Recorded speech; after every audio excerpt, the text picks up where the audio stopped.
Now, Pittsburgh's best sports show is about to begin. Call us or tweet us. We got things to talk about on the Allegheny Health Network Nightly Sports Call. All right, thanks a lot, Ken, and thank you for tuning in to the Allegheny Health Network Nightly Sports Call. I'm Rich Walsh, and we will be taking your phone calls tonight. 412-575-2600 is the number. We'll also, if you're taking some of your tweets, you can tweet me at Richie Walsh. Paul Zeiss is my co-host tonight at Paul Zeiss, so we'll read some of your tweets if they're good, and if we didn't block you. I like to block people. Paul doesn't, but I do, and hopefully I didn't block you. So we can get some good questions in here tonight and hopefully some good phone calls. It's a Friday night, so you never know what you're going to get on Friday night. But we're going to be talking about the Pirates. What a win by the Buccos tonight. They win in dramatic fashion. Bottom of the ninth, Josh Bell with a walk-off home run. Good performance by Bell tonight. He drove in 2 runs for the Pirates. Polanco gets the other run. And Polanco, even though he drives in a run, he made a couple big mistakes that we're going to point out. In the bottom of the fourth, he had a deep fly ball to center field. He thought it was gone, so jogged to first. Ended up hitting off the top of the wall. He only gets a double instead of a triple. He would have easily made third. And then got picked off at third. So he was at second. Cervelli drives him over moves him over to third, which at Cervelli would have moved him home and they would have scored. And that would have gave the Pirates the first run of the game. But instead, he has a double instead of a triple and then gets picked off at third base. Huge mistakes. His mind wasn't in it. You're just coming back. You should be well rested. You should be jogging to first base no matter what. These guys are professionals. I always hate that, Paul. It's the biggest pet peeve of mine. Do not jog to first base. I don't care if it's a routine grounder to second. You should be hustling. You should be hustling. Isn't that what they always teach you in first base? And it's exactly opposite what guys do in the majors. I was over there today. There was a lot of boos in the ballpark for that. They booed him basically when he jogged. Turned a triple into a double because he jogged. Then they really booed him when the nonsense happened at third. And then Garrett Cole was up next, and he hit a ball to third, and he walked basically to first.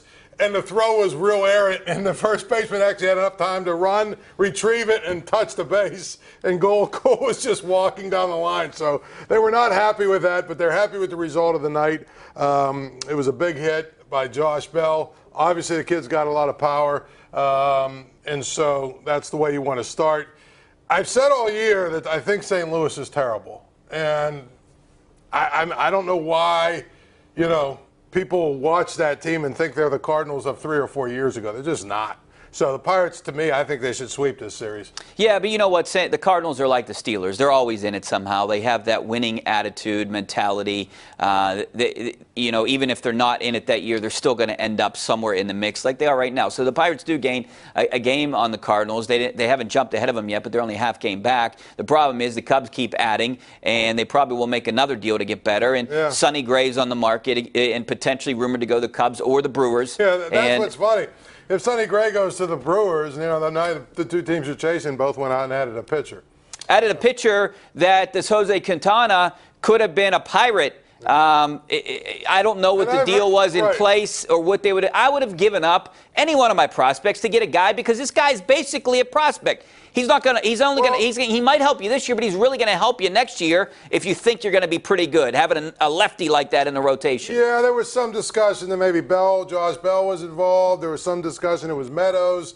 The only way we know is because the Pirates sort of leaked out, this is what they wanted. Because we knew they wanted Bell, but that's clearly off the table. But if it was somehow Meadows or how about a Chris Bostic and a Tyler Glasnow, I'd give up on Glasnow for Jose Quintana. How about a deal that, if you offered them Meadows, Glasnow, Keller, and threw one of those other, Kingham, throw one of those guys in. Yeah, I would do it. You don't know what those guys are going to be, but they didn't want to give up 3 or 4 prospects is what it comes down to. I don't believe for 1 second that the deal breaker was Bell. I mean, obviously they probably asked for Bell first. Yeah.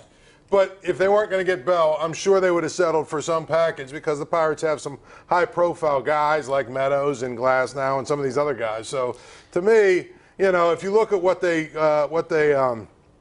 took from the Cubs. They took to get Quintana 4 prospects, 4 Class A players. Yeah, so don't tell they're me. top 2 prospects though that they claim, number 5 and number 70 something. Meadows work? Yeah, that's why I was saying. saying. Even a Bostic Glasnow for the Pirates would be comparable to what they got, what they traded. Throw Meadows in there, too. Yeah. To me, if you throw Meadows in there and you go get, Quintana or whatever, then you maybe talk about re-signing McCutchen instead of trading him. That's exactly what I think, and that's the biggest problem you have. I think these next 7 games, starting tonight, they've got 3 against St. Louis, 4 against Milwaukee, and really then 3 against Colorado, who's a wild card. After those 10 games, we'll know where they're at. But if they go 5-5 or even like 6-4 or 4-6, they're going to sell. Yeah. You know what I mean? They have to go like 8-2 before they're convinced, okay, let's go out and add to get better. Yeah, I think they have to win this series. They got to win that Milwaukee series, and then you could potentially start thinking about then adding. But I think, the Pirates are in the same situation as they were last year, kind of in no man's land. Do we buy? Do we sell? Do we kind of do both? And I think that's exactly where they are, and it's the worst place for the Pirates to be right now. Right. It's just a difficult spot. So I would imagine if they're in the position of sellers and they trade Andrew McCutchen, this town will go absolutely berserk. Especially if all they get is prospects. Yeah, well, that's all they're probably going to get with someone like him. If they get a couple of guys, sort of like Rivera was last year, where it's, a young player that's really, ready to be a major league player. But no one knew that last year about Rivera. Well, I think most people thought do. by now Rivera would be ready to pitch. Maybe not as good as he's pitched, maybe not as well as he's pitched. But I think most people thought this would be the year he's sort of arrived. All right, well, we got to take a break. Back with your phone calls and some of your tweets. I'm going to log on to Twitter right now. So send me a tweet, give us a phone call. Back in a couple minutes.